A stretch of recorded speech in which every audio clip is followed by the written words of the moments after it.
नमस्कार दोस्तों, मैं शमा गुप्ता स्वागत करती हूँ आप सबका अपने YouTube चैनल सक्सेस पाठशाला विद शमा पर।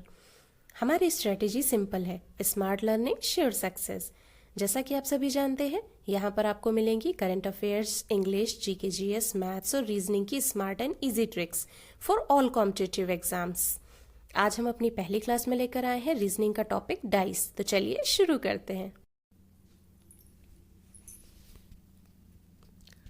दोस्तों, डाइस की ट्रिक्स को जानने से पहले हम ये जान लेते हैं कि डाइस कितने प्रकार के होते हैं। डाइस 2 टाइप्स के होते हैं। पहला होता है स्टैंडर्ड डाइस, जिसे हम मानक पासा भी कहते हैं। दूसरा होता है नॉर्मल डाइस, जिसे हम साधारण पासा भी कहते हैं। राइट। अब दोनों में डिफरेंस क्या होता है, standard dice, normal dice. Right. अभी हमारे हाथ में कोई डाइस है, हम उसे नहीं देख के बता सकते कि वो कौन सा डाइस है, नॉर्मल है या स्टैंडर्ड है। बट जो एक यहाँ पे ट्रिक है, उससे हम जान सकते हैं कि ये साधारण है या स्टैंडर्ड है। राइट। जैसे कि अगर हमारे हाथ में कोई पासा है, कोई डाइस है, हम उसके ऑपोजिट साइड्स को क्या करेंगे, उनके जो डॉट्स हैं उनको हम कैलकुलेट करेंगे, टोटल करेंगे। अगर उनका जो टोटल है वो 7 आ रहा है, ऑल साइड्स में ऑपोजिट साइड्स को हम काउंट करके अगर हम सम करेंगे, अगर उसका आंसर 7 आ रहा है तो वो क्या हो जाएगा, स्टैंडर्डाइज हो जाएगा। और अगर आंसर 7 नहीं आ रहा है तो वो नॉर्मल डाइज हो जाएगा।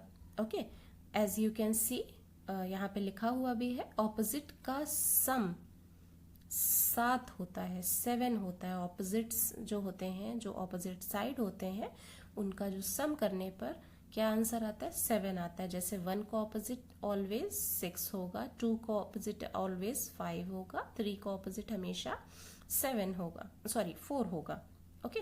अब यहाँ पे जिस डाइस में ये फॉर्मूला फिट नहीं हो रहा है, वो कौन सा डाइस है, नॉर्मल डाइस, साधारण पासा। Okay, got it.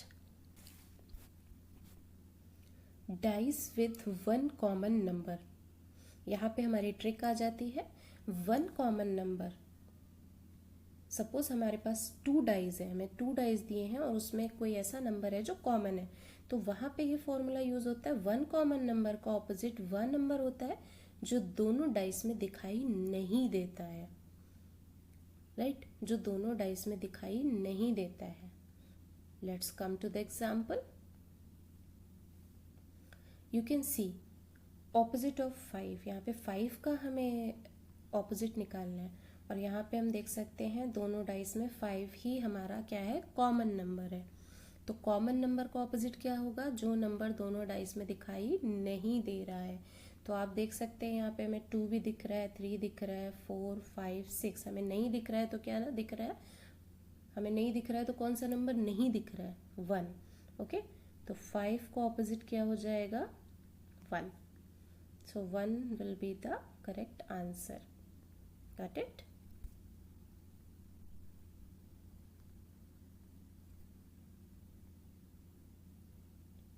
अब इसके अलावा, अब हमेशा कॉमन नंबर तो ही अपोजिट पूछा जाए ऐसा नहीं हो सकता, राइट। तो इसका जो दूसरा फॉर्मूला है, जो दूसरी ट्रिक है, वो ये है, अगर किसी भी अनकॉमन नंबर का ऑपोजिट बताने के लिए कॉमन नंबर से क्लॉकवाइज टर्न फॉर्मूला का यूज करते हैं तो हमारा आंसर आ जाता है। राइट। हम एक बार फिर से इसको रिवाइज करेंगे, रिपीट करेंगे।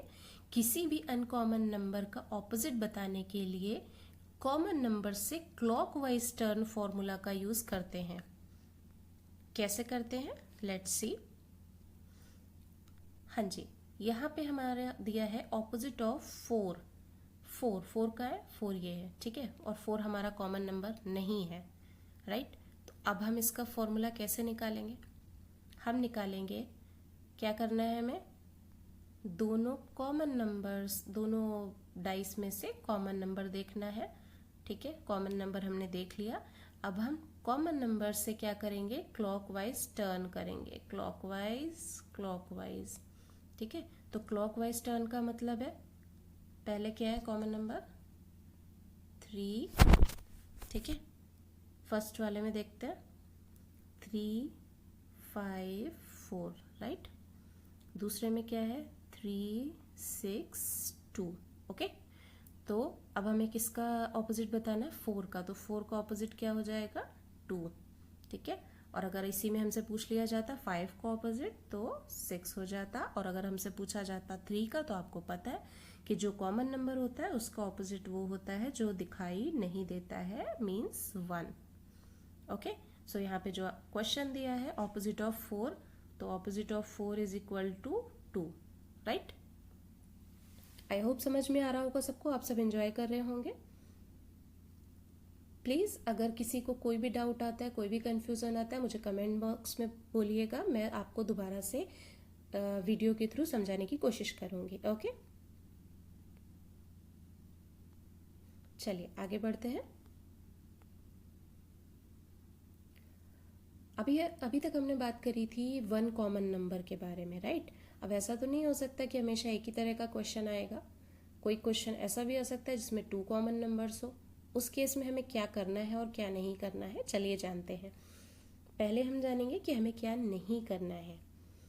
अगर डाइस में 2 कॉमन नंबर है तो क्लॉकवाइज टर्न फॉर्मूला यूज नहीं करेंगे, क्योंकि अभी तक हम क्या कर रहे थे, 1 कॉमन नंबर होता था तो हम किसी नंबर का ऑपोजिट निकालना है तो हम क्या करते थे, क्लॉकवाइज टर्न कर लेते थे। लेकिन यहाँ पे 2 कॉमन नंबर है तो हम क्लॉकवाइज टर्न फॉर्मूला का यूज नहीं करेंगे, राइट। हमें क्या करना है, अगर डाइस में 2 कॉमन नंबर है तो कॉमन नंबर को छोड़कर जो एक एक नंबर बचता है वे दोनों एक दूसरे के ऑपोजिट होते हैं।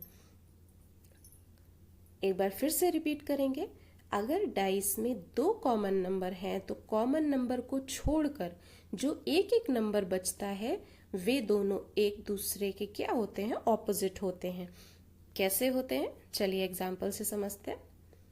हाँ, यहाँ पे आप देख सकते हैं ऑपोजिट ऑफ 6, ठीक है, ऑपोजिट ऑफ 6 पूछा है, और यहाँ पे कॉमन नंबर क्या है, 3 5 कॉमन है।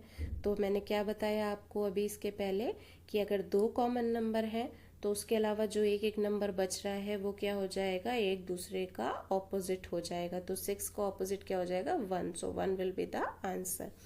ओके, आई होप समझ में आ रहा होगा। अगर नहीं आता है प्लीज कमेंट बॉक्स में मुझे कमेंट जरूर करिएगा।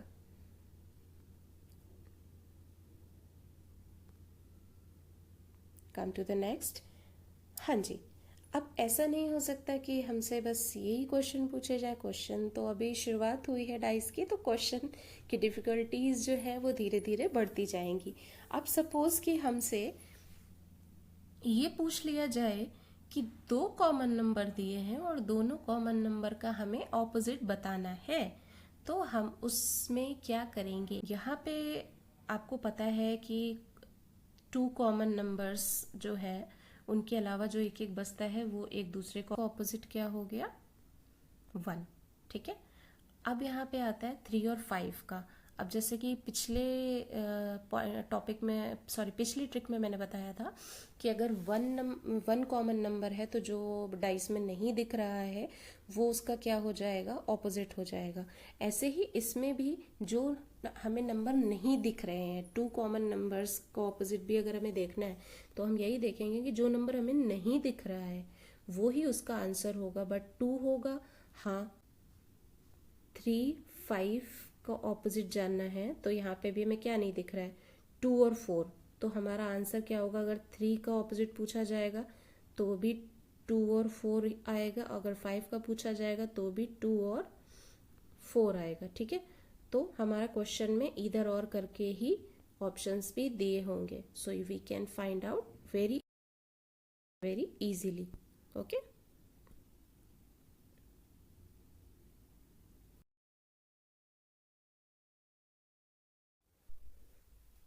दोस्तों आशा करती हूँ आपको मेरी वीडियो पसंद आई होगी, आपके डाउट्स क्लियर हुए होंगे।